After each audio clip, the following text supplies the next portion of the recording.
बिहार से निकली हुई एक सोच जीविका दीदी की, उस जीविका दीदी की सोच को पूरे भारत में उसको अडॉप्ट करने की बात चल रही है। हर जिले में एक जीविका दीदी के लिए मॉल बनाने की बात हो रही है। चिकित्सा के क्षेत्र में अभी जितने भी हॉस्पिटल हैं सबको अपग्रेड करने की बात है। दवा को बहुत जो है सो छूट मिली है, अच्छी है, मतलब जो लाइफ सेविंग ड्रग है उस पर उन्होंने आयात शुल्क को माफ़ किया है। और एजुकेशन पे भी जो है जो हायर एजुकेशन लोग जाएंगे उस पे भी टैक्स कम किया है। सरकार को जो इस अभी विगत दिनों में सोना और चांदी में जो उतार चढ़ाव देखने को मिल रहा है, जो आम जनमानस के क्रय शक्ति के बाहर हो रहा है, जिसमें गरीब और मध्यम वर्ग की जनता इस प्रकार पिस जाएगी। चूँकि ये दो धातु जो हैं स्वर्ण और चांदी, ये हमारे मांगलिक कार्य में ही और धार्मिक कार्य में ही इसका उपयोग सबसे ज़्यादा होता है। और अभी आगामी लगन का समय है, लोग अपने बच्चों का विवाह एक बजट के अनुसार करेंगे। यदि अपनी बेटी को मंगलसूत्र नहीं दे पाते हैं तो शायद उस बाप के ऊपर क्या बीतेगी।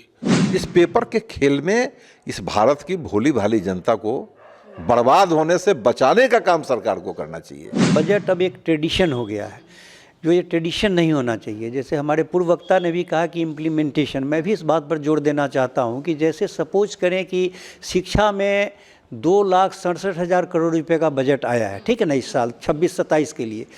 तो अगला बजट जब सरकार पेश करे तो सरकार साथ में ये भी पेश करे, जैसे 27-28 का जब बजट पेश करे तो ये बजट के साथ साथ ये भी पेश करे कि 26-27 में हम लोगों ने 2,67,000 करोड़ रुपया शिक्षा के क्षेत्र में डाला था, तो उसमें कितना हम लोग % का उपयोग कर सके। तभी जनता को ये जानकारी होगी कि आप बजट तो बनाते हैं लेकिन उसका इम्प्लीमेंटेशन नहीं हो पाता है।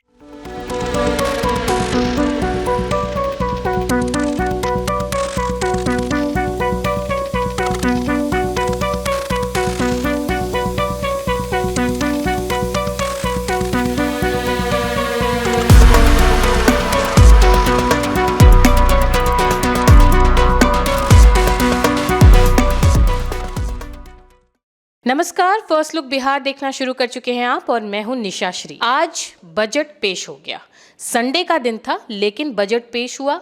माघ महीने की पूर्णिमा का आज दिन है और कई बार जो आम जनता हमारे और आपके जैसे लोग हैं उनको लगा कि क्या ये किसी पूर्णिमा को ध्यान में रख करके किया गया है, लेकिन नहीं, ये प्रतिवर्ष जो है फरवरी महीने की पहली तारीख को ही बजट पेश किया जाता है और इसी नाते पेश किया गया आज संडे होने के बावजूद।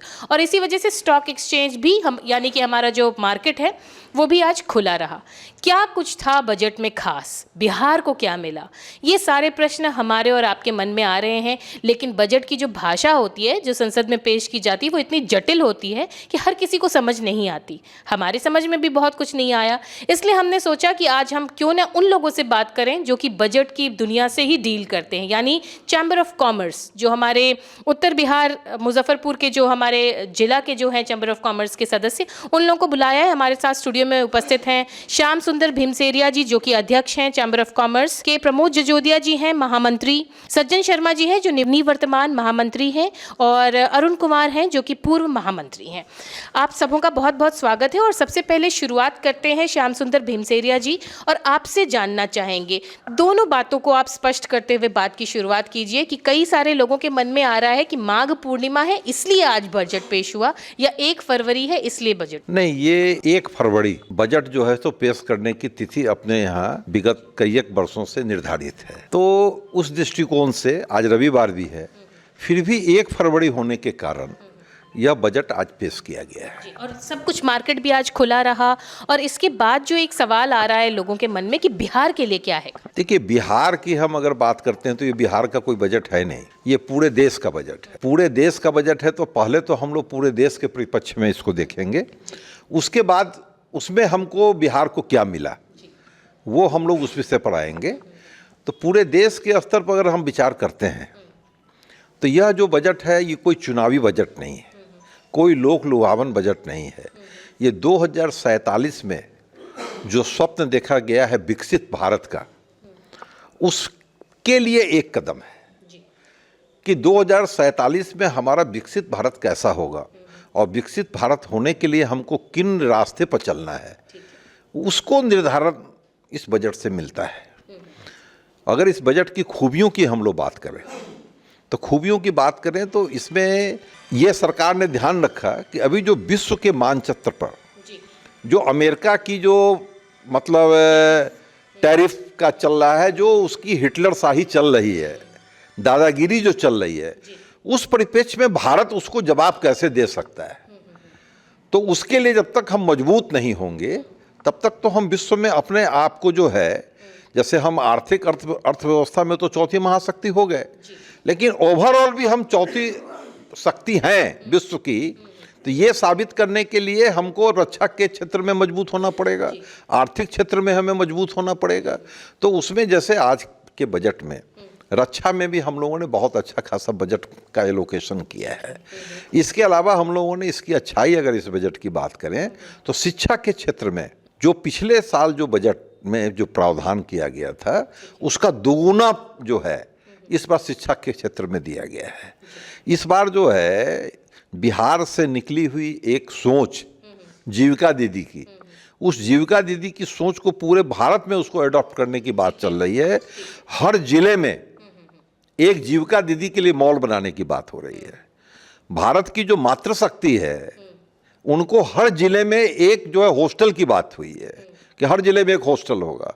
उस हॉस्टल में रह करके वो साइंस एंड टेक्नोलॉजी वगैरह वगैरह में जो हमारी बहनें हैं, बेटियां हैं, उनको कैसे हम तैयार कर सकते हैं, उन विषयों पर चर्चा की गई। ओवरऑल आपके नज़रिए में जो बजट है वो अच्छा रहा है 2047 के भारत को देखते हुए बनाया। प्रमोद जजोदिया जी, आपको क्या लगता है कि बजट में क्या रहा खास, बिहार के लिए क्या? देखिए, ऐसा है कि बजट दो तरह से, दो नज़रिए से देखा जाता है। एक तो आप तत्कालिक आपको क्या लाभ मिल रहा है और एक दीर्घकालीन लाभ क्या मिल रहा है। तो ये बजट जो है दीर्घकालिक को लाभ के हिसाब से बना हुआ है। एक मध्यम वर्ग के लिए हिसाब से, ये मध्यम वर्ग के हिसाब से अगर मोटे मोटे सोचे तो उसको कोई लाभ नहीं मिला। अगर मध्यम वर्ग का आम पब्लिक सोचेगा हमें कुछ नहीं मिला, लेकिन इन्होंने चिकित्सा के क्षेत्र में काफ़ी काम किया है। चिकित्सा के क्षेत्र में अभी जितने भी हॉस्पिटल हैं सबको अपग्रेड करने की बात है। दवा को बहुत जो है सो छूट मिली है, अच्छी है, मतलब जो लाइफ सेविंग ड्रग है उस पर उन्होंने आयात शुल्क को माफ़ किया है। और एजुकेशन पे भी जो है, जो हायर एजुकेशन लोग जाएंगे उस पे भी टैक्स कम किया है। तो ये मिला जुला के ये दीर्घकालीन प्रभाव से आपको दिखने को मिलेगा, तत्कालिक प्रभाव से इसका कोई आपको लाभ नहीं मिलता दिखाई देगा। हमने अभी हाल में एक वेब सीरीज़ देखी थी तस्करी, और उसमें हमको थोड़ा बहुत समझ में आया कि एक्साइज ड्यूटी क्या होती है और व्यापारी जो आप व्यापारी समूह है वो इससे बहुत जूझता है। और हमने देखा कि बजट में उस पर कुछ कमी कराई गई है, उससे कितना फ़ायदा? बिल्कुल निश्चित रूप से फ़ायदा होगा। दवा के जो आयात शुल्क है या हमारा जो है अभी बायोगैस जो है, जो फार्मा बायोगैस और बायो फार्मा पर जो सरकार ने, जो हमारे किसान हैं जो पुआल से और गोबर से जो खाद बनाते हैं उससे भी उनको फ़ायदा मिलेगा, उस पर उन्होंने प्रोत्साहन की राशि दी है।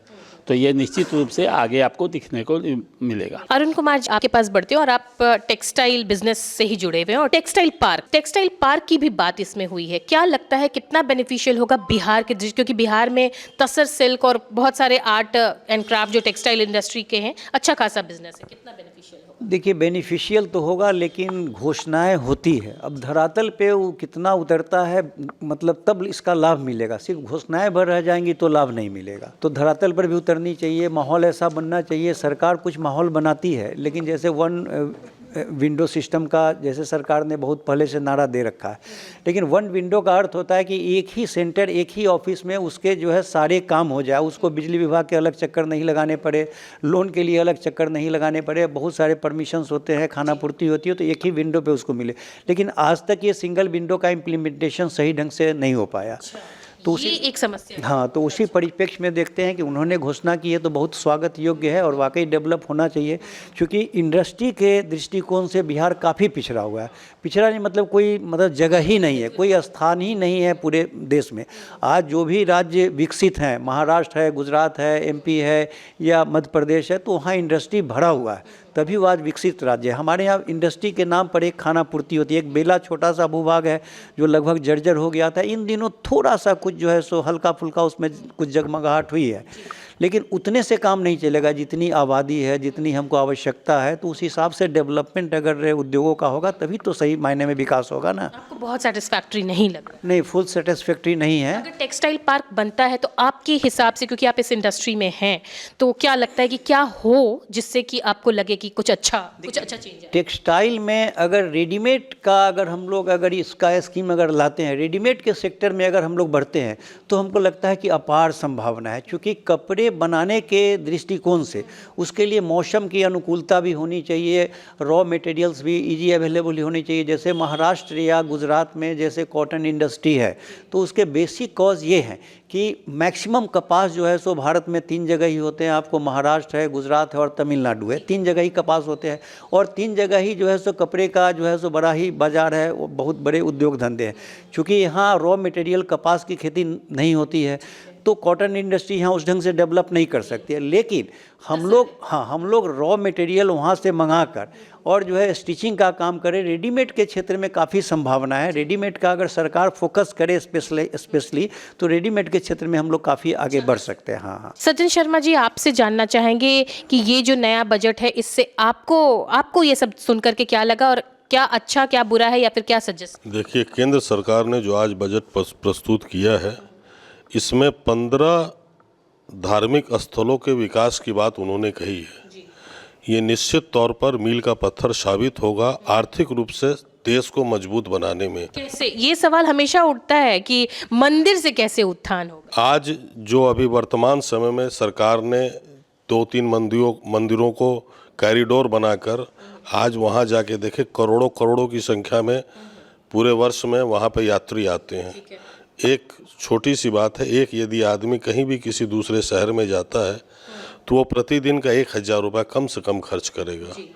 तो ये अपने आप में जो पैसा हम ये खर्च न कर पाते, ये पैसा खर्च हो रहा है और पैसा ये मार्केट में फ्लो होता है। फ्लो होने से क्या होता है, एक आम नागरिक की क्रय शक्ति बढ़ती है और जब तक क्रय शक्ति नहीं बढ़ेगी तब तक ना तो कोई इंडस्ट्री चलेगी, ना उस राष्ट्र का विकास होगा। बड़ी महत्वपूर्ण बात आपने कही क्रय शक्ति के बारे में। और जब आपने कहा धार्मिक स्थल तो मेरे दिमाग में बात आई कि आज ही बात हुई है कि बुद्धिस्ट सर्किट के बारे में।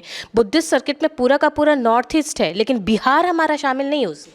चूँकि विगत कुछ दिनों से या जो भी रहा, इसकी महत्ता को सरकार के नुमाइंदों ने उतना तवज्जो नहीं दिया। लेकिन वर्तमान सरकार ने जिस प्रकार अयोध्या, बनारस, मध्य प्रदेश में महाकाल मंदिर का जो जीर्णोद्धार कर उसको कॉरिडोर के रूप में परिणित किया है, उसका परिणाम उनके सामने है। तो निश्चित तौर पर यदि हम 3 में सफल हुए हैं तो 13 करने की हमारे अंदर लेकिन अभी बुद्धिस्ट सर्किट में बिहार को भी शामिल होना चाहिए था कि नहीं? होना चाहिए था और निश्चित तौर पर कहीं ना कहीं सरकार इस पर ध्यान दे रही है और उसी प्रकार ये रामायण सर्किट भी बना रही है, जो माँ जानकी से लेकर भगवान अयोध्या के राम मंदिर तक, उसको निश्चित तौर पर इसका विकास होगा। और बिहार के साथ साथ उत्तर प्रदेश का भी विकास निश्चित होना तय है। इसके अलावा एक सबसे बड़ी बात जो शायद आप लोगों के ध्यान में नहीं आ रही है, सरकार ने अपने साल का बजट प्रस्तुत किया। इसका मतलब है कि सरकार अपने आर्थिक दृष्टिकोण से बजट प्रस्तुत करती है। लेकिन सरकार को जो इस अभी विगत दिनों में सोना और चांदी में जो उतार चढ़ाव देखने को मिल रहा है, जो आम जनमानस के क्रय शक्ति के बाहर हो रहा है, जिसमें गरीब और मध्यम वर्ग की जनता इस प्रकार पिस जाएगी।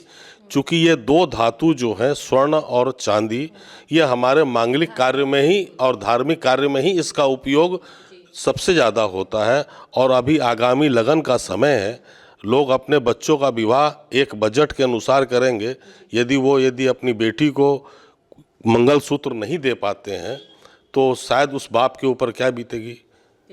ये बिल्कुल आम जनता वाली समस्या। सरकार को इस पर निश्चित तौर पर नियंत्रण रखना चाहिए।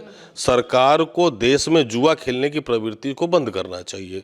अब ये कैसे रेट को हम नियंत्रण में करें, जुआ न खिलवाएं आम जनता से।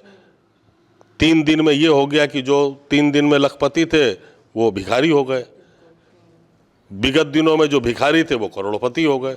इस प्रकार का वातावरण आर्थिक रूप से सरकार को कहीं ना कहीं पीछे ढके। एक आम जनता की समस्या सामने आई है कि किस तरह से सोने चांदी के मूल्य, जिसके कि हमारे यहाँ एक धार्मिक और पारंपरिक उसकी महत्ता है, उसके मूल्य में वृद्धि किस तरह से एक आम जनता को प्रभावित करती है, इसके ऊपर आपकी। देखिए, जनता को जो प्रभावित करने की बात है, मेरा तो ये मानना है कि इस तरीके के प्रवृत्ति से पूरा व्यवसाय चौपट हो जाएगा। आज कपड़ा बेचने वाला व्यापार जो दुकानदार है, आज जो खेती करने वाला किसान है या उद्यमी है जो उद्योग चला रहा है, उसको तो सबसे इजी गोइंग यही लगेगा कि आज अगर हम चांदी और सोना खरीद कर लेते हैं और कल अगर उसको हम बेचेंगे तो एक अच्छा खासा मुनाफा हमको मिल जाएगा। तो इसका परिणाम क्या होगा, देश कहाँ जाएगा, इस पर विचार करने की ज़रूरत है। हम अपनी बेटी को मंगलसूत्र दे पाएंगे कि नहीं दे पाएंगे ये एक अलग विषय है, लेकिन हम कहाँ जाएंगे अगर किसान किसानी छोड़ दे, दुकानदार अपनी दुकानदारी छोड़ दे, उद्यमी अपना उद्योग चलाना छोड़ दे और वो सोना और चांदी के पीछे ही अगर दौड़ना शुरू कर देगा तो इस देश का क्या होगा। चिंता का विषय ये है। मतलब कि सोना चांदी की ये तो आप वही बात कह रहे हैं जिसके लिए बहुत ज़्यादा ट्रोल होती है हमारी फाइनेंस मिनिस्टर कि प्याज की कीमत बढ़ी तो मैं तो प्याज खाती ही नहीं। तो ये तो वही वाली बात कह रहे हैं। नहीं, वो खाती नहीं है, वो एक अलग विषय। मेरा दूसरा चीज़ कहना है, जो हमारा मूल काम है, मूल व्यवसाय है, तो मूल व्यवसाय से जैसे ही ध्यान भटकेगा तो मेरा मूल व्यवसाय तो चौपट हो जाएगा। अब मूल व्यवसाय चौपट हो जाएगा और चांदी और सोना तो आज 4 लाख है तो कल 5 लाख है, परसों 3 लाख पर आ जाएगा, तो हम वैसे बर्बाद, व्यापार नहीं कर पाएंगे वैसे बर्बाद। हम उस सोने चांदी में लग गए और उसके उतार चढ़ाव से अगर बर्बाद हुए तो वैसे बर्बाद। तो अल्टीमेट जो है इस चीज़ पर रोक लगनी चाहिए। आज अगर MCX के ऊपर ये जो व्यापार चल रहा है तो ये रियल में तो कोई डिलीवरी हो नहीं रही है, ये तो समूचा पेपर का खेल है। तो इस पेपर के खेल में इस भारत की भोली भाली जनता को बर्बाद होने से बचाने का काम सरकार को करना चाहिए, ऐसा मेरा मानना है सोने चांदी पर। और अगर आप कहेंगे तो 2-3 विषय पर हम और बोल दें। जैसे टेक्सटाइल की एक बात आई, तो टेक्सटाइल का जो पार्क की बात है वो हमारे बिहार को नहीं मिलने जा रहा है। टेक्सटाइल पार्क का जो सरकार का मापदंड है कि जो पहले से जो मैन्युफैक्चरिंग स्टेट है उन्हीं को मेगा टेक्सटाइल पार्क उसी स्टेट को मिलेगा। तो ऑलरेडी हमारे प्रपोजल को भारत सरकार ने रिजेक्ट कर चुका है, तो हमारे यहाँ मेगा टेक्सटाइल पार्क नहीं आएगा। अब रही बात टेक्सटाइल की, तो टेक्सटाइल की बात में सज्जन जी ने बहुत सही कहा कि हमारे यहाँ संभावनाएं क्या है। तो संभावनाएं क्या है कि जैसे मुजफ्फरपुर है, ये टेक्सटाइल के ट्रेडिंग का ये देश के स्तर पर एक बड़ा हब है, देश के स्तर पर बड़ा हब है। लेकिन हमारे बिहार में ट्रेडिंग तो है लेकिन हम कपड़ा बनाते नहीं हैं, हम सिर्फ कपड़ा बेचते हैं। तो अब यहाँ कपड़ा बनाने की जब बात आती है तो अभी तत्काल में बिहार के गया के मानपुर में थोड़ा सा प्रोडक्शन मैन्युफैक्चरिंग होता है, सिल्क का थोड़ा मैन्युफैक्चरिंग भागलपुर में होता है, और किसी ज़माने में आपने सुना होगा पंडौल में खादी का हैंडलूम खादी का प्रोडक्शन हुआ करता था। तो इस प्रदेश को आवश्यकता इस बात की है कि हमारे बगल में गोरखपुर है, आज गोरखपुर में मैन्युफैक्चरिंग का इतना बड़ा काम हो रहा है जो हमारे बिहार में भी हो सकता है। लेकिन यहाँ की सरकार, आज केंद्र सरकार अपनी कितनी भी घोषणा कर दे, उसको इम्प्लीमेंट कौन करेगा? इम्प्लीमेंट तो स्टेट गवर्नमेंट को करना है, और स्टेट गवर्नमेंट के जो लोग बैठे हुए हैं वो ब्यूरोक्रेट चला रहे हैं। अब ब्यूरोक्रेट जो चला रहे हैं उनके पास इस काम को करने के लिए समय ही नहीं है। आज बिहार के उद्योग की जो स्थिति है, हम लोग बिहार के उद्योग के लिए लगातार लड़ने वाले लोग हैं, एसोसिएशन के माध्यम से हम लोग लगातार लड़ाई लड़ रहे हैं। आपको मालूम होना चाहिए कि बिहार के इंडस्ट्रियल स्टेट में 2700 यूनिट छोटी बड़ी यूनिट हुआ करती थी, एक दिन में 1600 यूनिट को कैंसिल कर दिया गया। हाँ, 1600 यूनिट को कैंसिल कर दिया गया। वो 1600 लोग आज रोड पर चले आए, सब लोग हाई कोर्ट और अपील कोर्ट सब में कोर्ट में फंसे में। तो इस बिहार का भविष्य तो इस मामले में बहुत ही अंधकार में है।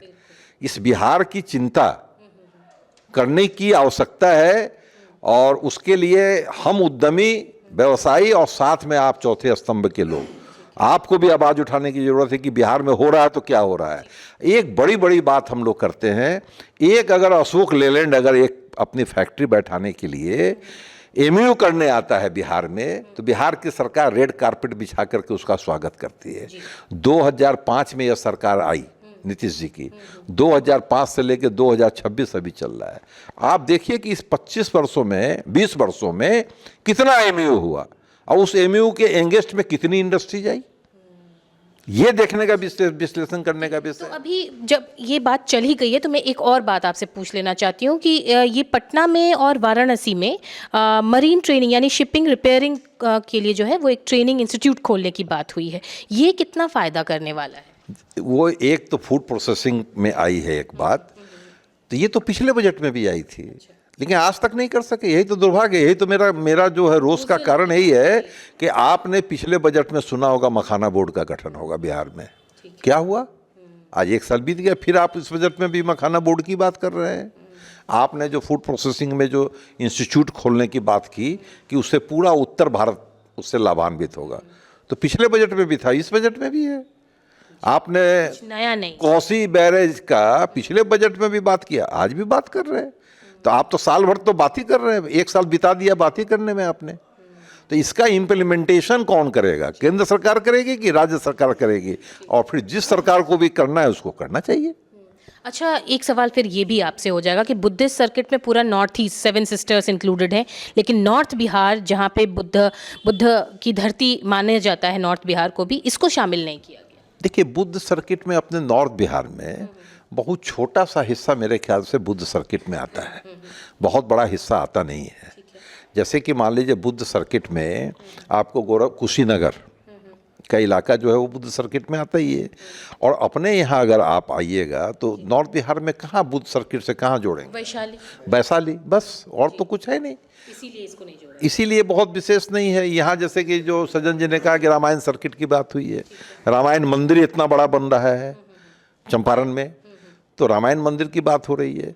तो ठीक है, ऐसे भी भाई हम लोग सनातन धर्म को मानने वाले लोग हैं, बुद्ध को मानने वाले लोगों की जो संख्या है उस संख्या का अनुपात देखिए आप, उस भी बात पर भी विचार करना चाहिए। मतलब इम्प्लीमेंटेशन की शिकायत है, लेकिन मिला जुलाकर बहुत ज़्यादा समस्या नहीं है। प्रमोद जजोदिया जी, आपसे जानना चाहेंगे कि आपको क्या लगता है इन सारी तमाम बातों को सुनकर कि कहाँ चूक रह गई? देखिए, सरकार की इच्छा शक्ति का सवाल है, धरातल पर उतरता नहीं है। जो भी कागज़ में बनता है और धरातल में सरकार उसको उतारती नहीं है। पब्लिक देखती है कि अनाउंसमेंट होता है, कि सब चीज़ का शिलान्यास होता है, लेकिन उद्घाटन आज तक जो है, कितने आपने योजनाओं का उद्घाटन किया, शिलान्यास तो करके आप जो है पेपर में कर देते हैं, आपका पैसा बुक हो जाता है, लेकिन उसको धरातल पे उतर के और शिलान्यास होके ही रह जाता है, उद्घाटन नहीं होता है। ये सरकार को देखना चाहिए। इम्प्लीमेंटेशन के ऊपर आप भी जोर दे रहे हैं। अरुण कुमार जी, आपसे हम यही जानना चाहेंगे कि टेक्सटाइल के बारे में आपने सुना कि जो अभी क्या कहा भीमसेरिया जी ने, आपको क्या लगता है कि इसके अलावा और क्या चूक रह गई कि ठीक है अगली बार जब बजट बने तो उसके ऊपर ध्यान? देखिए, बजट तो हर साल बनता है, इस साल भी बना। जैसे हम ये कहेंगे कि ये बजट अब एक ट्रेडिशन हो गया है, जो ये ट्रेडिशन नहीं होना चाहिए। जैसे हमारे पूर्व वक्ता ने भी कहा कि इम्प्लीमेंटेशन, मैं भी इस बात पर जोर देना चाहता हूँ कि जैसे सपोज करें कि शिक्षा में 2,67,000 करोड़ रुपए का बजट आया है, ठीक है ना, इस साल 26-27 के लिए। तो अगला बजट जब सरकार पेश करे तो सरकार साथ में ये भी पेश करे, जैसे 27-28 का जब बजट पेश करे तो ये बजट के साथ साथ ये भी पेश करे कि 26-27 में हम लोगों ने 2,67,000 करोड़ रुपया शिक्षा के क्षेत्र में डाला था, तो उसमें कितना हम लोग % का उपयोग कर सके। तभी जनता को ये जानकारी होगी कि आप बजट तो बनाते हैं लेकिन उसका इम्प्लीमेंटेशन नहीं हो पाता है। दूसरा बात हम ये कहेंगे कि लाख उन्होंने शिक्षा के क्षेत्र में बढ़ाया है, लेकिन हम आपको ये बताना चाहते हैं कि जैसे 2 क्षेत्र स्पेशली, एक शिक्षा और एक स्वास्थ्य, अगर प्राइवेट व्यवस्थाएं नहीं हो तो मुझे ऐसा लगता है कि 75% लोग शिक्षा के मतलब क्षेत्र में अगर प्राइवेट व्यवस्था नहीं हो तो पढ़ नहीं पाएंगे। और सेम मामला है कि स्वास्थ्य में भी अगर प्राइवेट हॉस्पिटल्स नहीं हो तो 75% लोगों का समुचित इलाज नहीं हो पाएगा। सरकार कहती है विकसित विकसित विकसित, लेकिन आज अगर 2 सेक्टर में प्राइवेट व्यवस्थाएं नहीं हो तो हम लोग एकदम जीरो तो नहीं कर सकते, लेकिन 25% जो सरकार का काम ही होता है वेलफेयर गवर्नमेंट, इसको हम लोग वेलफेयर गवर्नमेंट कहते हैं, कल्याणकारी राज्य कहते हैं। लेकिन अगर प्राइवेट सेक्टर नहीं हो तो सरकार जो है सो कुछ नहीं कर सकती है मेरे हिसाब से। तो सरकार को इस पर फोकस करना चाहिए, बजट को सिर्फ ट्रेडिशन के तौर पर नहीं लेना चाहिए। और एक बात मैं और कहना चाहूँगा कि पहले रेलवे बजट अलग हुआ करती थी। एक दिन पहले 28 फरवरी को जो है सो रेलवे बजट होता था पहले, और 1 मार्च को होता था आम बजट। तो पिछले सरकार ने जो दोनों बजट को, मतलब रेलवे बजट को आम बजट के साथ समाहित कर दिया। तो रेलवे अपने आप में एक व्यापक संस्था थी, दुनिया में सबसे ज़्यादा वर्कर्स हमारे इंडियन रेलवे के पास है, इसके बावजूद भी उसको समाहित कर दिया। तो मेरा सरकार से अनुरोध है कि रेलवे बजट को पुनः की तरह मतलब उसको सेपरेट बजट किया जाए ताकि रेलवे का सर्वांगीण विकास हो। रेलवे के बजट में सिर्फ रेलवे की बातें हो ताकि रेलवे पर फोकस हो। और एक हमारा डिमांड है जो सरकार ने किया भी है कि 2030 तक, लेकिन मेरा है कि भाई सरकार, हमारा एक ही डिमांड है कि जितना जल्दी हो सके वेट लिस्टिंग को ख़त्म कर दे, वेटिंग लिस्ट नहीं रहे सर। हाँ, जब जिसको जहाँ जाना हो विंडो पे जाए या ऑनलाइन जाए, हमको दिल्ली जाना है दिल्ली का टिकट खरीदे और दिल्ली चले जाए, जो ये हो नहीं रहा। आबादी जिस गति से बढ़ रही है उस गति से सुविधाएं नहीं बढ़ रही। आपने 20 ट्रेन दिया, आप ये देखिए कि 20 ट्रेन में 1 साल में कितने यात्री सफ़र करेंगे और 1 साल में हमारी जनसंख्या कितनी बढ़ी। तो इसका अनुपात, जबकि इसका अनुपात हमको देखना पड़ेगा। हमारे यहाँ तो एक से एक विद्वान लोग पढ़े हुए, हम लोग तो साधारण व्यवसायी हैं, लेकिन फिर भी जो मेरी समझ है मैं आप तक शेयर कर रहा हूँ कि ये रेशियो हम लोग को ये देखना चाहिए। हम लोग आज मतलब डबल ट्रैक की बात कर रहे हैं। जो आबादी हमारे यहाँ बढ़ गई है, हम लोग चाइना को पार कर गए। तो जिस ढंग से आबादी मेरे यहाँ बढ़ी है, हमारे यहाँ 4 ट्रैक की बात होनी चाहिए। आज आप अभी हम लोग दोहरे ट्रैक की बात कर रहे हैं। हम लोग कह रहे हैं कि चौथा अर्थव्यवस्था हम लोग बन रहे हैं। आज से कितना साल पहले जापान और जर्मनी बुलेट ट्रेन चला रहा है, अभी हम लोग जो है सो कागज़ में ही बुलेट ट्रेन को रखे हुए हैं। तो कागजी बातें हमारे यहाँ ज़्यादा होती है। जो काम 10 साल बाद होना उसको आज हम ले आते हैं, लेकिन वो होता है 10 साल बाद। आज देखिए एयरपोर्ट की बात लीजिए, एयरपोर्ट मान लिया यहाँ बनते बनते बनते ख़त्म हो गया, दरभंगा में चालू हो गया। इतना बड़ा मंडी है, नॉर्थ बिहार की अघोषित राजधानी है मुजफ्फरपुर। हम लोग चैम्बर ऑफ कॉमर्स के माध्यम से जो है सो इसका डिमांड करते रहे, लेकिन सरकार की सोच क्या है। मोदी जी प्रधानमंत्री जो है हमारे, वो पहले आए थे तो उन्होंने वादा किया था कि मुजफ्फरपुर को हम एयरपोर्ट देंगे, लेकिन नहीं दे पाए, वो अपना वादा नहीं निभा पाए। तो इम्प्लीमेंटेशन सबसे बड़ी चीज़ है। जनता को, जैसे मान लिया आपको बता दें, 2 साल पहले बिहार में 7 पुल ध्वस्त हो गए, ठीक है, वो हम लोग पेपर में पढ़ लिए। 1 महीना 15 रिकंस्ट्रक्ट हुए कि नहीं, और जो दोषी थे उनको क्या सज़ा मिला, बस पेपर में पढ़ लिए। 15 दिनों तक वो चर्चा का विषय रहा, लेकिन उसका क्या हुआ? इंजीनियर सस्पेंड तो कोई सज़ा नहीं है, सस्पेंशन तो कोई सज़ा नहीं है। क्या उनकी नौकरी गई, उनको जुर्माना हुआ, उस पुल का क्या हुआ? किसी जनता को बस ये 15 दिन की समझ रहती है, पेपरबाजी हो गया, हम लोग जान गए, खुश हो गए या दुखी हो गए। जो पार्टी के लोग हैं वो थोड़ा दुखी हो गए, जो विरोधी है खुश हो गए, बात 15 दिन बाद ख़त्म हो गई। तो इसका सरकार को विजन ऐसा करना चाहिए, जनता को जो है ब्लू प्रिंट के माध्यम से बताना चाहिए कि 7 जो पुल ध्वस्त हुए उस पर हम लोगों ने ये एक्शन लिया, 10 इंजीनियर की नौकरी गई, 5 ठेकेदारों का ये गया। तो ये सब अगर जानकारी जनता को हो तभी जनता जागरूक हो। यहाँ तो बस बजट निकला, 2 दिन चर्चा होगा, तीसरे दिन लोग भूल जाएंगे। तो ठीक है, लोग जब बहुत जल्दी भूल जाते हैं। ठीक है, एक कंक्लूडिंग स्टेटमेंट के लिए सज्जन शर्मा जी आपके पास आते हैं और आपसे यही जानना चाहेंगे, इतनी सारी बातें आपने सुनी, आपकी एक्सपेक्टेशन क्या थी, क्या रियलिटी में उतर के आया? देखिए, नीति निर्धारण करते समय दायित्व का बोध होना चाहिए, और जिस पर यह दायित्व दिया जाता है उसको उस काम को करने की बाध्यता होनी चाहिए, उस पर सरकार का विशेष ध्यान होना चाहिए। मैं आपको एक उदाहरण देता हूँ। बंसीलाल जी हरियाणा में मुख्यमंत्री बने, उस समय हरियाणा की ये स्थिति थी कि कहीं पानी नहीं था। उनका एक ही काम था, सुबह 9 बजे अपने ऑफिस में बैठते थे और पूरे राज्य के जितने जिलाधिकारी हैं उनसे ये पूछते थे कि आज तुमने पानी के ऊपर कितने दूर तक यात्रा की, मतलब कितना उसने आगे बढ़ाया। जिसने भी नहीं किया उसका उसी समय स्थानांतरण तय है। तो जब तक आप जवाबदेही नहीं देंगे और जवाबदेही पूर्वक उसका फीडबैक नहीं लेंगे, तब तक ये देश ऐसे ही चलता रहेगा, ऐसे ही काम होते रहेंगे, ऐसे ही हम लोग डिबेट करते रहेंगे। आम जन तक उसका लाभ जब जब समय आएगा तब तब पूरा होगा।